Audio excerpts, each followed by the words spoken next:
पोचणार नाही. म्हणून तुझ्यासाठी नातवंडांनी लिहिलेलं पत्र आहे. 22 तू शतायुषी, 22 तू दीर्घायुषी, ही आमची आहे इच्छा तुझ्या भावी जीवनासाठी. आजी, आज तुझा वाढदिवस आहे. तुला वाढदिवसाच्या खूप मनापासून शुभेच्छा.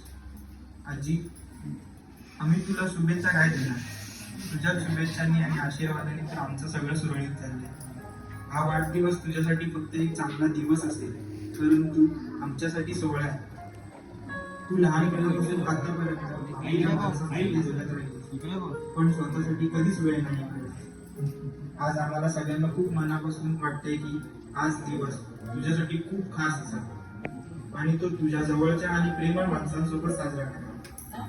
आजी, तू तर आम्हा नातवंडांसाठी आजीच्या नात्याने खूप काही करतेस, पण तुझा माईपासून सुरू झालेला प्रवास अगदी पणजी आजीपर्यंत खूप प्रेमाने सांभाळला.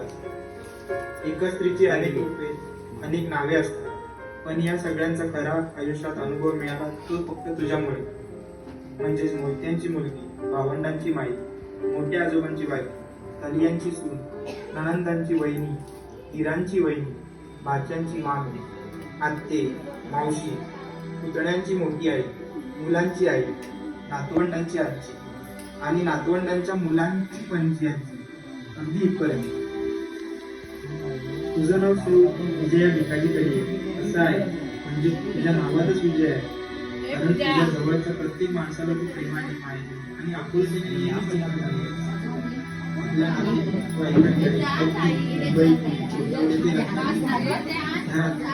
शुभकार्य असतो, तुझ्याशिवाय कोणतेच कार्य पूर्ण होत नाही. तुझ्या हातचं जेवण म्हणजे आमच्यासाठी अमृतच आहे. घरात आलेला प्रत्येक माणूस एवढ्याशिवाय बाहेर जाणार नाही याची काळजी तू नक्कीच होती. तुझ्या घरातला प्रत्येक माणसावर खूप जीव आहे आणि प्रत्येकाला तेवढ्याच प्रेमाने जगते. आजी, खूप मनापासून धन्यवाद. कारण आमच्या आई बाबांना जे काही चांगले संस्कार दिले आहेत त्याच संस्कारामुळे तर आम्ही इथपर्यंत चांगल्या मार्गाने पोचलो आहे. आजी, तू नेहमीच आमच्यासाठी खूप खास आहे. यापुढेही तुझ्या आयुष्यातला सगळा वेळ प्रेम तुला नेहमीच आमचं कौतुक असतं. ती आजी म्हणजे आपली छोटी आई, तू नेहमीच आमच्यावर. खूप कठीण परिस्थितीवर दिवस काढले आहे, पण तरीही कधी मागा नाही येत. नेहमीच प्रत्येक वाईट परिस्थितीवर मागते. म्हणून तर आम्हाला तुझा अभिमान. प्रत्येक मुलीला लग्न झाल्यावर, नवीन घरात गेल्यावर रुळायला वेळ लागतो. सगळंच नवीन असतं, पण परिस्थिती कशीही असली तरी ती खूप जिद्दीने सांभाळली.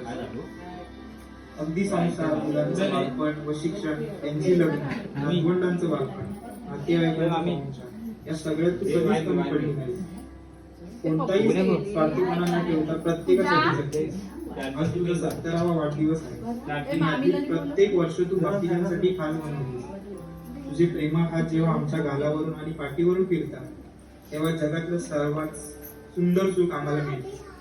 असं म्हणतात की प्रत्येक मुलांच्या आयुष्यात आईचं स्थान खूप महत्वाचं असतं, पण त्याचबरोबर तिने दिलेली योग्य ती शिकवण त्यांना खूप चांगला माणूस म्हणून घडवते. हेच तू तुझ्या मुलांच्या बाबतीत केलं आहे. म्हणूनच तर त्यांचं नेहमीच कौतुक होतं. आम्ही सुद्धा एक चांगला माणूस बनण्याचा प्रयत्न करू. घरातल्या प्रत्येक माणसाच्या आवडी जपण्यापासून ते त्यांच्या आवडीचा पदार्थ करून त्याला मायेने खाऊ घालण्यापर्यंत तुझा हात कोणीच धरू शकत नाही.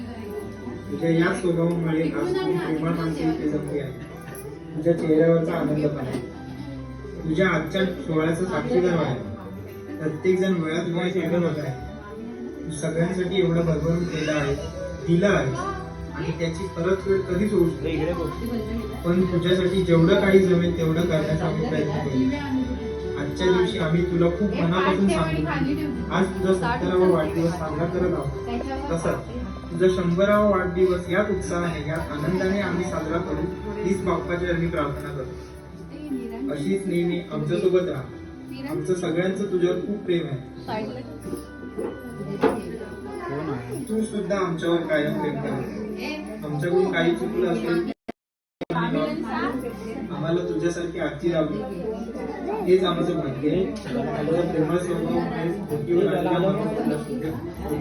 पूर्वीच्या काळापासून तर खूप जण अशी आहे की त्यांना स्वतःचं मूल असल्यासारखं जीव लावले ते तर तुला स्वतःची आईच समजतात. यामुळे मला ही नवीन माणसं मायाने मिळाली आहे. तुला धन्यवाद बोलू तेवढं कमीच आहे.